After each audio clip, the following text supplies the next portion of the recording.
The church smelled like old lilies and floor wax, the kind of scent that clings to your throat, making it hard to swallow. I'd been staring at the same hymn book for 10 straight minutes, pretending to read, when a glint of light caught my eye. That's when I saw her.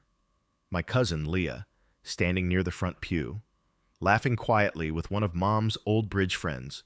Her hair was pulled into one of those perfect soft waves she used to envy Mom for. And around her neck, against her black dress, were the pearls. Mom's pearls. I didn't need to check. Every bead was familiar. The slight discoloration on the clasp, the one tiny chip near the middle bead. I'd grown up watching Mom wear them every Sunday, every holiday, every birthday dinner. She'd called them her armor, and Leah was wearing them. No one else seemed to notice. The priest adjusted his glasses. The choir shuffled pages. My aunt, Leah's mother, was dabbing her eyes with a tissue that looked suspiciously spotless. The service started. The organ played something that was supposed to sound comforting, but didn't. I tried not to look at the pearls again, but it was like trying to ignore a siren in the middle of a quiet street. My chest felt tight, like the air wasn't circulating properly. When people talk about funerals, they always mention the speeches, the eulogies, the tears, but they never talk about the sound of shoes, that soft shuffle of people trying to appear respectful. That's what I remember most that morning. Leah's heels clicked like punctuation marks between prayers. I was supposed to give the eulogy. Mom had written it into the program weeks before she died. She'd been that kind of person, organized to the end. She'd left envelopes with labels, notes with instructions, even a list of songs she wanted. But I hadn't expected her to die so suddenly. Or for Leah to show up early enough to, what, go through her jewelry box? I stepped up to the pulpit, paper trembling slightly in my hand.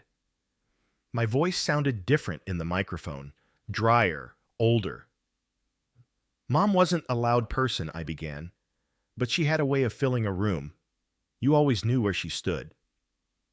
A few people nodded. My aunt folded her arms. Leah tilted her head, pearls catching the light again. I wanted to keep going, to talk about Mom's garden, her stubbornness, her laugh that always started low and ended in a cough. But I couldn't stop thinking about that clasp, that chip. The memory was too clear. Mom polishing them before her last hospital visit. I'd asked if she wanted me to lock them up for her. She'd smiled. No one touches them until I'm gone, Mark. And even then, they'll know who they belong to. I swallowed. My throat burned. The rest of the eulogy was a blur. At the reception afterward, people filled the church basement, balancing paper plates and small talk. I moved between conversations like a ghost. Your mother was a remarkable woman, someone said. She always remembered my birthday, another added. Such a loss, Mark.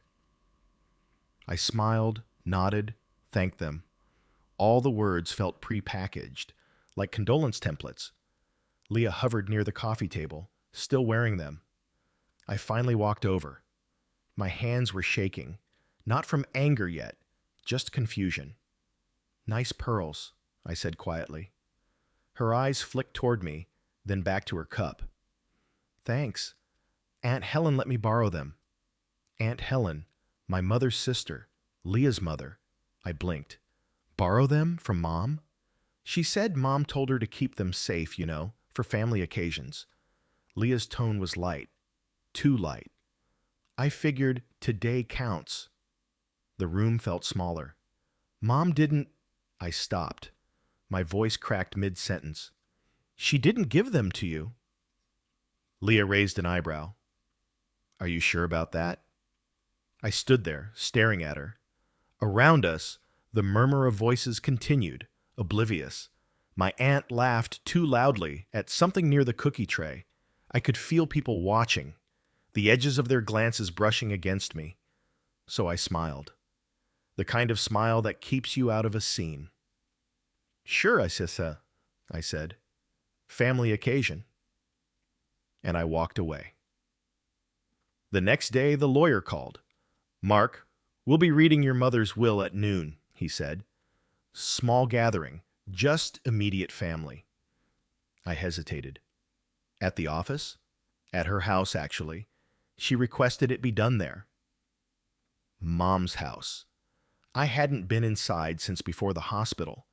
The idea of walking through that front door again felt heavier than I could explain.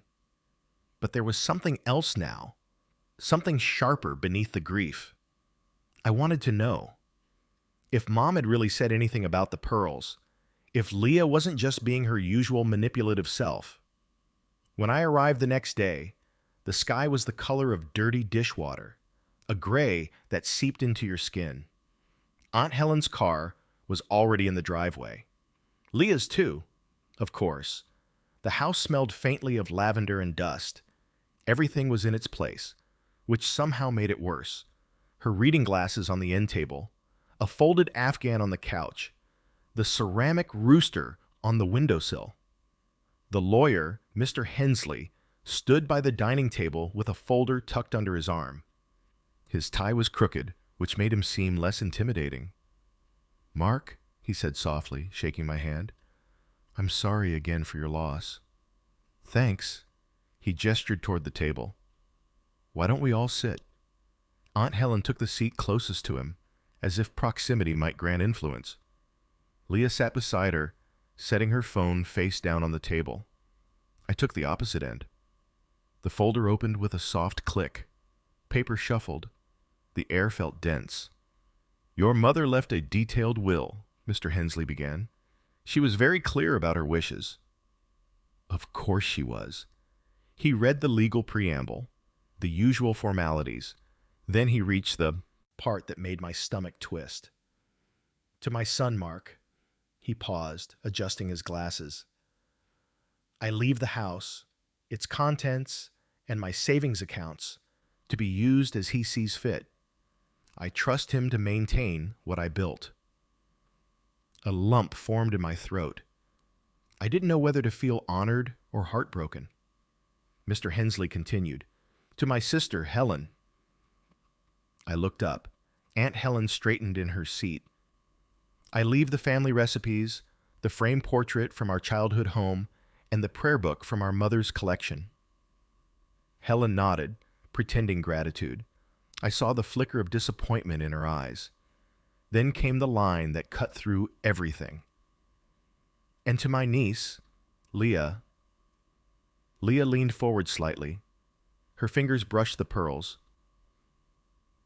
"I leave the travel jewelry case in my top dresser drawer as a keepsake to remember me by."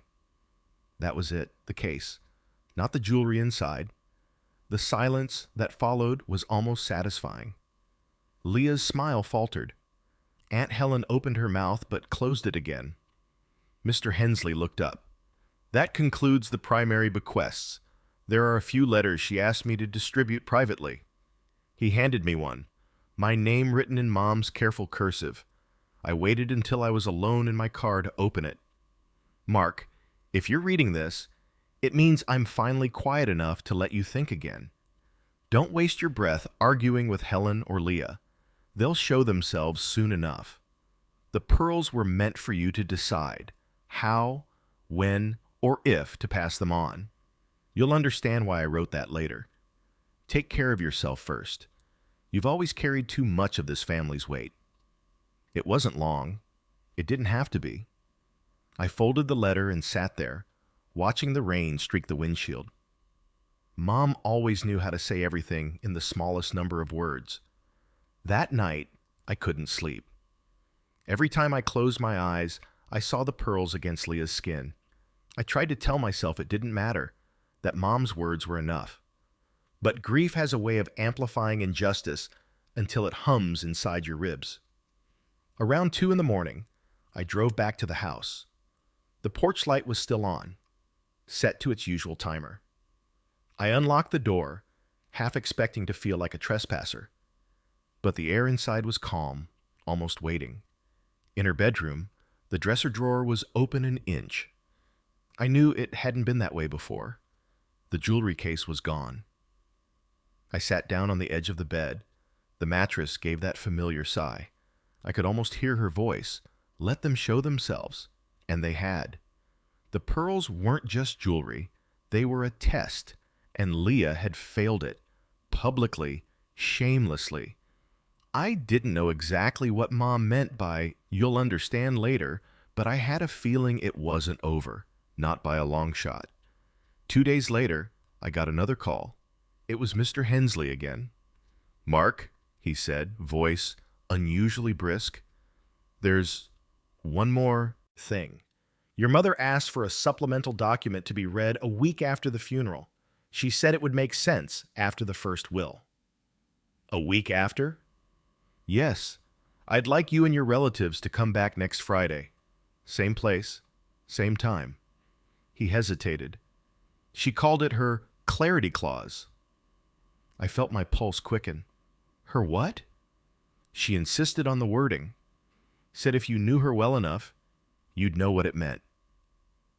I hung up, staring out the window at the dark yard. Mom had planned this. Every step, every reaction. She knew Leah. She knew Helen. And she'd left something behind that neither of them could fake their way around. For the first time since the funeral, I almost smiled. Whatever clarity meant, I was ready to find out. I didn't tell anyone about the second will reading. Not Aunt Helen, not Leah. I figured they'd get their own calls soon enough, and I wanted to see their faces when they realized Mom wasn't finished talking from the grave.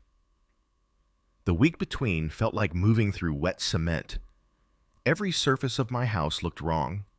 The dishes, the empty coffee pot, even Mom's favorite chair that I'd hauled home after the funeral because I couldn't bear to leave it behind. I caught myself checking my phone for her texts more than once. But beneath all that grief, there was something else growing. A quiet curiosity mixed with unease. Mom had called it her clarity clause. She wasn't dramatic. If anything, she liked her justice subtle, patient, and undeniable, which meant whatever was coming wasn't going to be loud. It would just be clear. Friday came gray and humid, the kind of air that sticks to your skin. I parked a few houses down from Mom's driveway and watched for a minute. Leah arrived first this time, stepping out of her car in a black sundress and those same pearls gleaming at her throat. She adjusted them in the rearview mirror before locking her door. Of course she wore them again. Aunt Helen followed, carrying a thermos like she was arriving at a picnic. I waited until they went inside before joining them. "Mark," Mr. Hensley greeted when I walked through the door. He looked tired, the kind of tired that comes from dealing with families like mine. "Glad you could make it." "Yeah," I said, glancing at the others. "Wouldn't miss it." The living room felt different this time. Not sad, tense. The curtains were half drawn, leaving narrow bars of light across the table. Mr. Hensley opened the same brown folder, but there was a smaller envelope inside this time, sealed with a wax stamp I'd never seen before. "This," he said carefully, "is your mother's supplemental letter. She instructed me to read it in its entirety. It overrides nothing in the original will. It simply clarifies intent." Aunt Helen smiled, all teeth. "Clarifies, huh? Maybe she realized she forgot a few things." Leah gave her a small, knowing look. I didn't say anything. Mr. Hensley broke the seal. "To those who gathered the first time," he read, voice steady, "thank you for your patience. I've had a week to rest and watch, and I imagine you've had a week to think." That was the point. Aunt Helen shifted. "If you're hearing this, then you've already read the words I left for each of you. This letter is not about gifts. It's about character. I didn't raise Mark to argue over pearls. I didn't teach Leah to covet. And I didn't expect Helen to forget what family used to mean." The room went still. Even the ticking clock sounded louder. "The pearls are not in my possession," Mr. Hensley continued reading. "I left them where I thought they would be safest, with the person who valued me least but noticed me most. Whoever chose to wear them before this day has already answered the question of who deserves them least." Leah's hand went to her throat. Her face drained color. Aunt Helen let out a tiny, nervous laugh. She's talking in riddles again. That's just her way. Mr. Hensley didn't look up. Mark, if you're listening, you'll find the true will of my estate in the blue envelope behind the family portrait in the hallway. Everyone else may hear what they wish, but truth doesn't hide forever. He folded the letter and cleared his throat. That's the end of it. The silence that followed was thick enough to touch. Leah stood abruptly, pearls swaying. She's not serious. She's dead serious, I said quietly. The hallway felt colder when I stepped into it. The portrait hung exactly where it always had. Mom, Aunt Helen, and a younger version of me standing awkwardly in front of her rose bushes. I lifted the frame from the wall. Behind it, taped to the back, was a faded blue envelope. My name written in her handwriting again. Leah hovered near the doorway. You're not really going to read it? Yeah, I am. Mr. Hensley handed me his letter opener. I slit the seal carefully. Inside were 3 sheets of paper, folded neatly. The first line stopped me cold. This isn't about the pearls, I read aloud. This is about honesty, about the way people behave when no one is watching. If you're reading this, Mark, I trust you to see what I couldn't bring myself to say while I was alive. Your cousin Leah and your Aunt Helen helped themselves to more than jewelry during my illness. I left a list of withdrawals, transfers, and safe deposit box access dates in my desk drawer. The pearls were only bait. They took the rest long before I died. Aunt Helen gasped. That's not true. Mr. Hensley raised a hand. Let him finish. I kept reading. Don't confront them yet. Let the truth breathe. Once they realize what's missing, they'll do the rest of the confessing for you. Love, Mom. My vision blurred for a second. The air felt heavy the way it does before a storm. Aunt Helen broke the silence first. Your mother was confused toward the end, Mark. You know that. The medication... She wasn't confused, sir, I said. She was precise. Leah's voice trembled. You think we... What, robbed her? That's insane. I folded the letter carefully and tucked it back into the envelope. I think Mom wanted me to find out what you two already know. Aunt Helen slammed her palm on the table. You're not accusing your own family of theft at a wake, are you? It's not a wake, pal, I said. It's a will reading. Her face flushed. Same difference. No, I said quietly, not anymore. Mr. Hensley cleared his throat. If I may, your mother did mention a safety deposit box key. She left one with my office. I can retrieve it tomorrow morning. Aunt Helen turned pale. Leah looked at her, then back at me. This is ridiculous. Maybe, I said, but if there's nothing in that box, you don't have anything to worry about. Leah's jaw tightened. You really think she'd do this? Play us against each other? She didn't play anyone, I said. She just stopped pretending. They left soon after, muttering to each other in the driveway. I stayed behind, helping Mr. Hensley close the file and lock up. Before he left, he handed me a small brass key on a chain. She said you'd want to hold on to this tonight. It was engraved with a faint number, 4127. When the door shut behind him, the house felt too big. I walked through each room slowly. The kitchen, the den, the hallway, where Mom used to leave her grocery lists. I half expected her to appear at the table, glasses perched low, scolding me for staying out too late. Instead, there was only the quiet hum of the refrigerator. I set the key down beside her letter. The metal looked dull in the light, but my reflection was clear in it. That night, I couldn't stop thinking about how calm she'd sounded in her letters, like she'd known exactly how this would unfold, like she'd spent months planning it, waiting for the truth to reveal itself in layers. The pearls were just the opening act. The next morning, I drove to the bank. The same one Mom had used for years. The one where the tellers used to slip her peppermint candies with her receipts. Mr. Hensley was already waiting in the lobby. He nodded at me and led me toward the vault room. The clerk opened a small metal box and placed it on the table. Inside were several documents, a folded photo, and a smaller envelope labeled "For Mark Only." I opened it slowly. "Mark, if they're still pretending, don't argue. Let them lie until they run out of story. You'll find a statement in this box. Copies of withdrawals under your aunt's name, transfers to Leah's account, and one cashier's check they never cashed." I left it that way for a reason. Let the paper speak. Truth doesn't need a witness. P.S. Check the date of the last withdrawal. You'll know where to start looking. I unfolded the attached bank statements. The last withdrawal was dated the same week Mom had been moved into hospice, 2 days after Leah visited to bring flowers.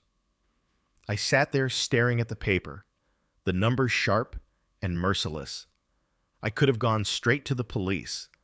I could have called Aunt Helen, screamed at Leah, demanded explanations, but the letter's tone lingered in my head. Let the truth breathe. So I did, for now. That weekend, Leah texted me out of nowhere. Leah: "Hey, about the will thing. Sorry if that got weird." Me: "Weird?" Leah: "Yeah, Mom and I just think your lawyer twisted some things.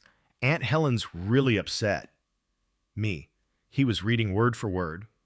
Leah: "Still, you know how old people get with paperwork." Me: "Yeah, I do." She left me on read after that. 2 hours later, I got an email from the bank confirming an attempted access request for the same deposit box. Blocked for lack of authorization. They were already trying to cover their tracks. I didn't tell them I knew. Not yet. Instead, I went back to Mom's house that evening, sat in her old chair, pulled out the folded photo from the deposit box. It was of me and her in the garden years ago. She was wearing those same pearls. On the back, in her handwriting, "If they ever wear these without earning them, you'll know what they took from you wasn't just jewelry." My throat tightened. I ran my thumb over the ink until it smudged slightly. There was no anger this time, just a slow, heavy understanding. Mom had seen the storm coming and left me the map, and if she wanted me to follow it, I would. The following week felt like being trapped in a play where everyone forgot their lines but refused to leave the stage. Leah and Aunt Helen both went quiet. Too quiet. No calls, no texts, not even the kind of half-hearted checking-in messages people send when they're pretending to keep peace. That kind of silence always has weight. I knew they weren't staying still. Tuesday morning, I got a call from Mr. Hensley. "They've requested copies of the will and your mother's supplemental letter," he said flatly. "Figures. I can't deny them the official version, but I'm sending you certified duplicates as well. Keep them safe, Mark. I've seen families go to war over less." He paused, lowering his voice. "There's something else. Your mother left a trust account, small, but with a peculiar clause. It can't be accessed until the executor, that's you, verifies that all estate items are present and accounted for." I felt my jaw tighten. And if they're not, then the account remains locked indefinitely. So that was her final lock. Her invisible hand keeping everything she'd built from being stolen again. That evening, I drove by Aunt Helen's place. Her lights were on. Leah's car sat in the driveway. Through the front window, I could see them moving around the kitchen. Shadows, gestures, the rhythm of argument without sound. I didn't linger. But as I turned the corner, I noticed a shape near the trash bins, a small velvet pouch, half open, tossed carelessly on top of a bag of old mail. The same kind of pouch Mom used to keep her earrings in. I parked, got out, and walked over. Inside was a single pearl, cracked clean down the center. my breath fogged in the cold air. So that's how careful they were being. Careless enough to discard evidence in the open. Or maybe it wasn't carelessness. Maybe it was arrogance. Either way, I took it. Back home, I placed the cracked pearl beside the bank statements. It sat there like punctuation on everything Mom had warned me about. That night, I started a notebook. Every transaction, every date, every visit, every message. I wasn't planning revenge, not yet. I just needed to see it, to make sense of how two people who'd shared so many dinners at our table could quietly bleed Mom's accounts dry. When you line deceit up in ink, it starts to lose its power. Thursday morning, Leah texted again. Leah, hey, I found some of Aunt Helen's old paperwork. Want me to drop it off? Me, what kind? Leah, bank stuff. Thought maybe it helps with the estate. Me, sure, bring it by. She showed up an hour later, makeup flawless, voice sugary. The pearls were gone. Thought I'd save you a trip, she said, holding out a folder. Appreciate it, I said, not taking it right away. You been keeping busy? Her smile didn't reach her eyes. Trying to. Mom's been a mess since the will thing. I bet. She looked around the living room. Place feels weird without her, huh? Still does. There was a pause, the kind that stretches when both people are pretending not to know something. She finally handed me the folder. Anyway, those are the last bank statements we found. You'll see everything's normal. I took it. Mind if I check now? Her shoulders stiffened. You don't trust me? Should I? She blinked. Wow, okay. I flipped through the papers anyway. They were copies, newer ones, but halfway through, something caught my eye. A missing page. Page 4 of 6. You're missing one, I said. Her tone sharpened. Then maybe your lawyer misplaced it. Maybe. She started toward the door. You know, you're not the only one who lost someone, Mark. I know. She turned back, voice low. Then start acting like it. When she was gone, I opened the folder again. There, between the last two pages, was a faint smear of foundation, the same shade she wore. She'd touched these, flipped through them, maybe switched one out. Mom was right. Let the truth breathe. It was starting to fill the room. That night, I drove to the hospice center where Mom had spent her last days. The nurse on duty recognized me. Mrs. Hanley, she said softly, your mom was one of the good ones, always asking if we'd eaten. Yeah, I smiled faintly. That sounds like her. I asked if they still had the visitor logs. She hesitated, then nodded toward a file cabinet. The entries told their own story. Helen D., flowers. Leah D., brought necklace case. Mark H., laundry pickup. Leah D., personal delivery. That last entry was dated 2 days before Mom's last hospital transfer, the same day as the withdrawal. Do you remember that visit? I asked. The nurse frowned. Yeah, she said she was returning jewelry for safekeeping. Your mom didn't seem sure about it. I remember she hesitated before letting her take it. My stomach turned. She took something? The nurse nodded. Small box, velvet, I think. The jewelry case. I thanked her and walked out into the cold night. The parking lot lights hummed overhead. I sat in my car for a long time before starting the engine. Leah hadn't just stolen pearls. She'd stolen them from Mom's bedside. The next morning, I went to the police station. I didn't want to make a scene, just file a statement.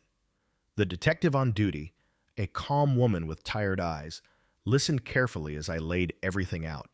The letters, the withdrawals, the bank records, the missing jewelry. When I finished, she sighed. You've got enough circumstantial evidence for a civil case. Maybe even a criminal one if we can verify the transactions. She scribbled on a notepad. We'll need to subpoena the bank logs, and I'll have to interview both your aunt and cousin. I nodded. Do what you need to. As I stood to leave, she stopped me. People get mean when money mixes with grief, Mark. You sure you're ready for what comes next? Not really, I said. But I owe her the truth. The first interview must have happened fast because by that evening Leah was blowing up my phone. Leah, did you seriously talk to the cops? Me, they talked to me. Leah, you're insane. This will destroy our family. Me, it's already destroyed. Leah, Mom's losing it over this. She said she'll fix it her way.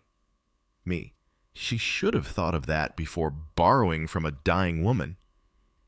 She didn't reply, but I knew what fix it her way meant. Helen had always believed reputation could fix anything. You just needed the right audience to lie to. Saturday came, and the storm finally broke. It started with a call from Mr. Hensley. Mark, I just received a formal objection to your mother's will from Helen and Leah's counsel. On what grounds? They're alleging undue influence, claiming you manipulated her near the end. I laughed, a sound more bitter than amused. That's their move. Afraid so, but I've dealt with worse. We'll handle it. He hesitated. Just be prepared. They're going to dig. They'll make things ugly. I looked at the cracked pearl on my desk. They already have. By Monday, it was official. A petition had been filed in probate court to challenge Mom's will. I didn't even know what to feel anymore. Anger, exhaustion, disbelief, it all bled together.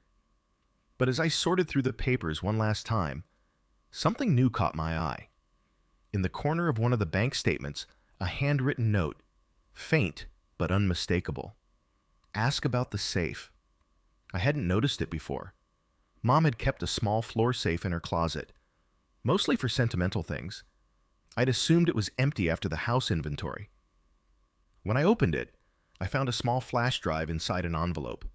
On it, a single video file, dated 2 weeks before she passed. I clicked play. Mom appeared on screen, sitting in her bedroom chair, sunlight spilling through the window behind her. Her face was thin but steady. If you're seeing this, Mark, she said, then I didn't get to finish what I needed to say. Don't be angry at them yet. I want you to understand why they did it. They've always wanted security, even if it meant stealing it. You and I just defined the word differently. She paused, breathing slowly. The pearls aren't worth much. They were never about value. They were about trust. And now you know exactly who never earned it. Her gaze softened. You'll figure out what to do next. Just don't let them decide how the story ends. The screen faded to black. I sat there long after the video ended. Mom had known this would happen. She'd left a trail not for vengeance, but for truth. Still, the thought of them trying to rewrite her last words in a courtroom made something in me go cold. Maybe I couldn't control grief, or family, or what people whispered at funerals. But I could control the ending. And if they wanted to fight this publicly, then that's exactly where I'd show everyone who Mom really was, and what they'd done to her. The court summons arrived, folded like bad news always does, creased too many times, handled by too many people, pretending it's just paper. I stared at the envelope on my kitchen counter until the coffee went cold beside it. Probate court, 2 weeks out. Helen and Leah versus me. Mom's name was typed cleanly in the header, sterile as an inventory sheet. But between the lines, I could hear her voice as clearly as the morning she made me promise to handle things properly. She knew this day was coming. I just hadn't realized she'd already given me everything I'd need to win. The next few days blurred into quiet planning. I met with Mr. Hensley at his office, a space that smelled of old leather and printer ink. He was methodical, the way Mom would have liked. They're claiming undue influence, he said, sliding a folder toward me, which means they'll argue your mother wasn't of sound mind when she signed the will. They'll try to paint you as manipulative. I flipped through the pages, transcripts, affidavits, even a preliminary statement from Leah claiming Mom had become erratic and forgetful. My jaw tightened. Mom was sharp until the end. She managed her bills better than I do. I know, Hensley said calmly, which is why her medical records are key. I've already subpoenaed the attending physician. He'll confirm her cognitive assessments perfectly intact. He paused, adjusting his glasses. But there's something else. The video you found? That might be your strongest evidence. It demonstrates intent and clarity. I nodded. She made it for that exact reason. And the bank statements? They prove motive, I said. Good, he said, sitting back. Because once this goes public, they'll double down. Prepare yourself for some ugly testimony. I almost smiled. They've been ugly in private for years. I'll manage. 2 nights later, my phone buzzed near midnight. A message from a number I didn't recognize. Unknown. You think this will end well for you? No name. Just that. I deleted it, but the hollow feeling lingered. The next morning, someone had keyed my car in the grocery store parking lot. One long, deliberate scratch down the driver's side. They wanted me rattled. Instead, it focused me. I started cataloging everything. Photos, receipts, messages, timestamps, Mom's own kind of organization. She would have been proud of the file structure. When you've got the truth, all you need is patience. Court day came gray and heavy. The courthouse smelled faintly of disinfectant and old coffee. I sat outside the probate chamber with Hensley while Helen whispered furiously with her attorney a few benches away. Leah sat beside her, pale and still, wearing those same damn pearls again. I wondered if she'd realize the irony, wearing her own guilt like a badge to court. Don't look at them, Hensley murmured. Let them perform. He was right. The clerk called us in. The judge was an older man with tired eyes, the kind that had seen every version of family greed. He glanced over the file. Ms. Davidson, Ms. Leah Davidson, you're contesting the will. Helen's attorney stood. Yes, Your Honor. We believe Mrs. Hanley's mental state was compromised and that her son exerted undue influence over her decisions. The judge looked at me. Mr. Hanley, your counsel ready? Yes, Your Honor. Proceed. Hensley opened with precision. Your Honor, this is not a case about confusion or manipulation. It's about theft. The deceased, Mrs. Hanley, anticipated that her sister and niece might dispute her estate, and she documented her mental clarity and intent extensively. We have direct written correspondence, video testimony, and medical records to prove it. He handed over a flash drive. This video was recorded 2 weeks prior to her passing. The screen flickered on. Mom appeared, calm and composed, exactly as I'd seen her. Her voice filled the room. If you're hearing this, it means I'm gone, but not silent. Everything I wrote, I meant. The ones who take without asking always believe silence will protect them. It won't. Helen shifted uncomfortably. Leah looked like she might disappear into her chair. The judge didn't blink. When the video ended, the room was utterly still. Then came their turn. Helen's lawyer began gently, painting a portrait of sisterly concern, claiming that I'd isolated Mom and discouraged visits. That's a lie, I muttered under my breath. Leah took the stand next. Her voice trembled at first, performative, rehearsed. She wasn't herself those last few months. Sometimes she'd call me by Mom's name. I thought, maybe she was confused. Did she ever ask you to take her jewelry? Hensley asked during cross-examination. Leah hesitated. She said she didn't want it lost. I just kept it safe. Safe, Hensley repeated. In your possession. She swallowed hard. Yes. Do you still have it? Her eyes darted toward her mother. Not all of it. And what happened to the missing pieces? She faltered. I don't know. Did you ever visit the hospice alone? Yes. On the date of October 16th? Her face drained color. Maybe. I don't remember. Hensley handed her the visitor log. You signed in that day, correct? She stared at it. I guess. And that was the same day as a withdrawal from your aunt's joint account. $12,000. Helen interjected, voice sharp. Objection. Irrelevant. Overruled, the judge said without hesitation. Leah's breathing quickened. Hensley leaned in slightly. One last question. Did your mother tell you to wear those pearls today? The courtroom fell silent. Leah's hand rose unconsciously to her neck. No. Thank you, Hensley said. No further questions. The judge adjourned for lunch, leaving the room buzzing. I stepped outside into the hallway, the air cooler, quieter. Leah caught up with me near the stairwell. This isn't what she wanted, she said, voice tight. I turned to her. You have no idea what she wanted. She loved me. She pitied you. Her expression cracked. You think you're better than us because she left you more? She left me responsibility. You wanted her things. There's a difference. Leah's eyes filled, but she blinked it back. You'll regret this, Mark. Maybe, I said, but not as much as you already do. When court resumed, Helen took the stand. Her tone was controlled, but her hands trembled. My sister and I were close. I handled many of her affairs near the end. Bills, groceries, errands. Mark exaggerated his involvement. I think he wanted to feel useful. Hensley stayed quiet until the perfect moment. Mrs. Davidson, he said softly, would you look at Exhibit D, please? She frowned at the paper. That's a bank statement dated October 15th, 2 days before Mrs. Hanley's passing.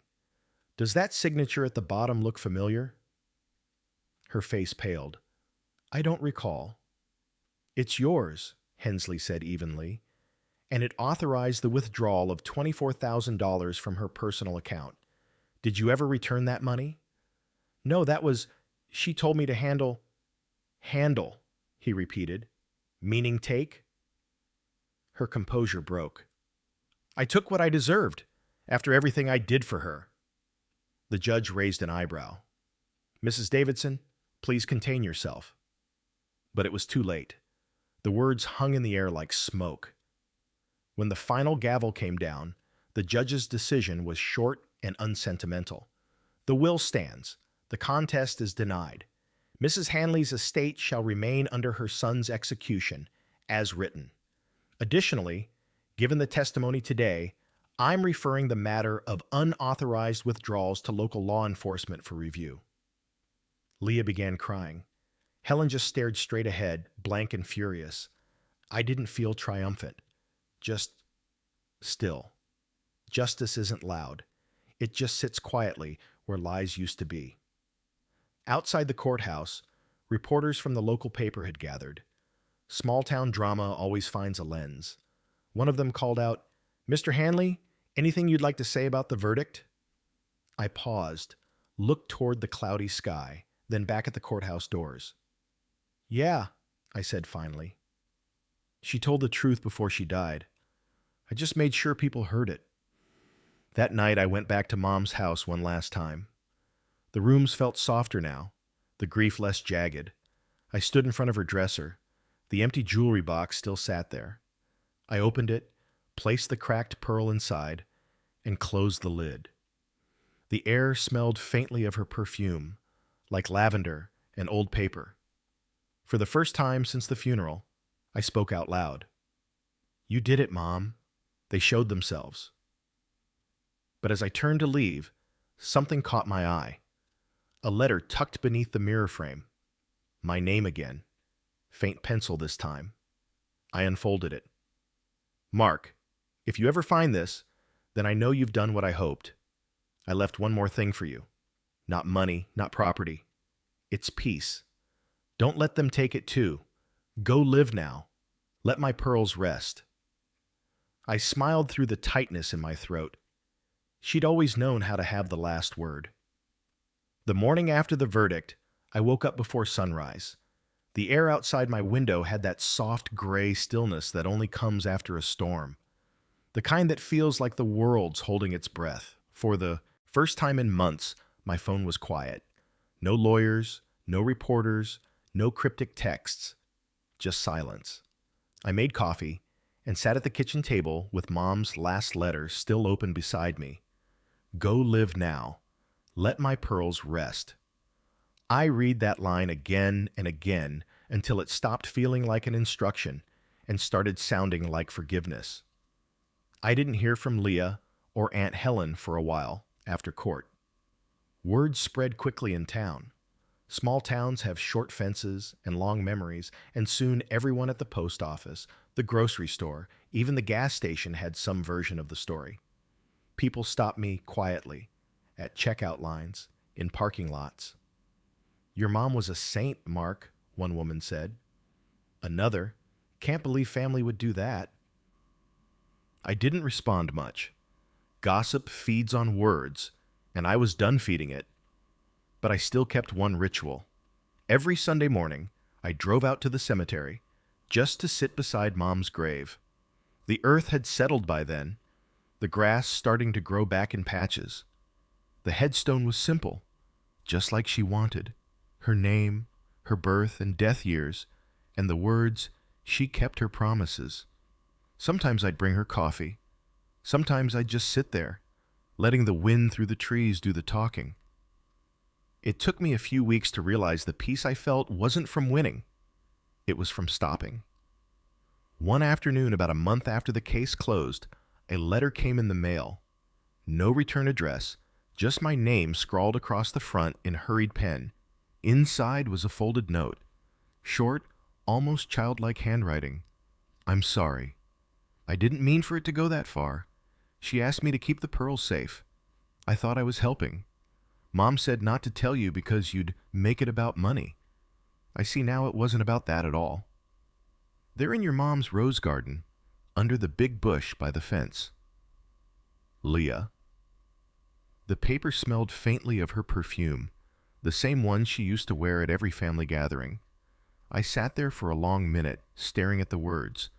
There was a smudge near the bottom, either rain or tears. I didn't know which I hoped it was. That evening I drove to the house. The roses had overgrown since the last visit, wild and tangled, the air thick with their scent. The soil near the back fence was freshly turned, darker than the rest. I knelt down, brushing the dirt aside with my hands. It didn't take long. A small velvet pouch surfaced, the same kind Mom used for her jewelry. The clasp was stiff with age, but it opened easily. Inside were the pearls. All of them. Whole. Clean. The sight of them hit harder than I expected. For months, they'd been a symbol of everything broken between us. Greed, betrayal, inheritance. But now, in the fading light, they just looked ordinary. And that was the point. I held them up to the sunlight filtering through the branches. The color was soft, almost like breath. Then I stood, walked to the porch, and went inside. In Mom's dresser, the jewelry box was still there, its hinges creaking as I opened it. I placed the pearls inside gently, closed the lid, and locked it. For the first time, it didn't feel like I was sealing evidence. It felt like I was closing a story. Leah never came back to town after that. Helen sold her house quietly and moved 3 counties over. Word was she spent her days keeping to herself. I didn't chase either of them. You don't win peace by collecting apologies. Mr. Hensley called a few weeks later to let me know the estate had been fully cleared. The trust funds were transferred, the house legally mine, the final filings done. Your mother left things in remarkable order, he said, a small smile in his voice. Even now, she's keeping everyone on task. I laughed softly. That sounds like her. He paused. I'll tell you something, Mark. I've read a lot of wills in my time, but I've never seen one that changed a man as much as yours seems to have changed you. He was right. It had. Spring came slowly that year. I planted new roses out back, white and pink ones this time. I wasn't trying to replace her old bushes just to keep the ground living. Sometimes, when the wind picked up, I could swear I heard the faint clink of pearls somewhere in the house. Maybe imagination, maybe memory, maybe Mom reminding me she was still around, just quieter now. I stopped wearing grief like armor. I started calling friends again, cooking real meals, even took a weekend trip to the coast, something I hadn't done in years. And one evening, as the sun dipped behind the garden fence, I finally understood what she meant in that last line. Don't let them take your peace too. Peace isn't something people hand you. You have to build it out of what's left. A month later, I donated the pearls to a local museum that collected family heirlooms from the region, objects with stories attached. The curator, a kind woman in her 60s, asked me, "Do you want a plaque with your family name?" I shook my head. "No, just put the Hanley pearls. That's enough." She smiled. "They're beautiful. Real ones usually are." "Yeah," I said, "but beauty's not the part that lasts." The night before the museum opened the exhibit, I drove back to the cemetery. The sky was clear, the moon soft against the stones. I set a single rose on Mom's grave and whispered, "They're safe now." And maybe it was just the wind moving through the leaves, but I swear I heard her say it back. "I know." For the first time since the funeral, I walked away without looking back. If this story moved you, subscribe for more real-life confessions and emotional journeys like this one.